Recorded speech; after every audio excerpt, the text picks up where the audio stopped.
Good to see both of you. And Clay, to you first. You know, of all the different columnists or even magazines in the wake of Charlottesville specifically that have called out the president as racist, why do you think he really took this particular target on ESPN and Jamel?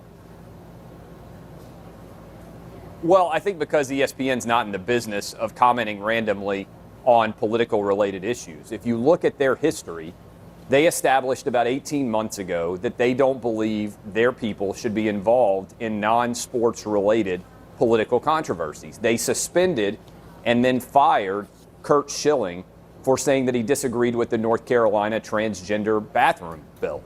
And that had absolutely nothing to do with sports. And they said, look, you can't have this opinion. It's too conservative. We're not going to allow it. I think that's a bad move. I'm a First Amendment absolutist. I believe in only two things completely, the First Amendment and boobs. And so once they made the decision that they were not going to allow a conservative non-sports related commentary, they couldn't do it either. Hold on. I just want to make sure I heard you correctly as a woman anchoring the show. Did you say, what did you just say? You believe in the First Amendment and B00BS? Boobs. Two things that have only never let me down in this entire country's history, the First Amendment and boobs. So those are the only two things I believe in absolutely in the country. And so I don't think Jemele Hill should be fired, but I do think straight up that once you make the decision that you are going to let Curt Schilling go, that you have to also make the decision that you're going to let Jemele Hill go. I think that's a bad decision. I think ESPN has made bad decisions that have led to 13 million subscribers bailing on the network. They've made bad decisions that have led to ratings collapsing. Jemele Hill's television show is collapsing. Ratings were down 20% last week over last year. I think that's why she's angry. I think that's why she went after Donald Trump. She's begging for ESPN to fire her so she can work somewhere else. Okay. Keith, what do you think?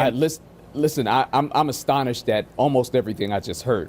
One of the things that, and Jamel's a personal friend, not just a colleague, but a personal friend.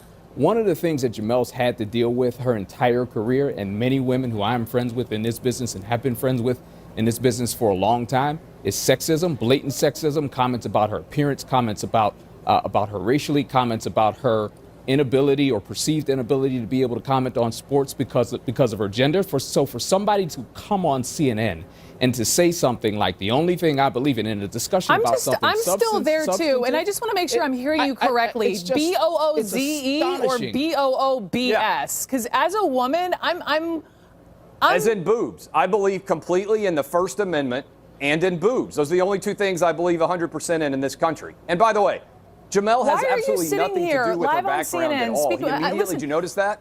He went straight to that. Yeah, you're absolutely right. I did go straight to that. Why would you even say that live on national television and with a female host?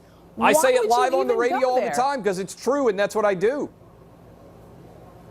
Because I like boobs and the First Amendment, which is exactly what I said.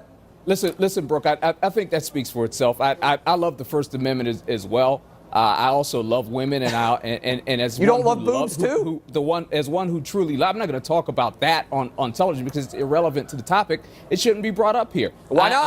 I am a supporter of women in their careers. I'm a supporter and a staunch supporter of women like Brooke, who I've shared the airwaves with before, and like Jamel, who is a personal friend of mine for a long time, and to have that even, to have her anatomy brought up, to have anyone's anatomy brought up in this conversation. I'm done. This is done. This is conversation over. Yanking mics. Bye.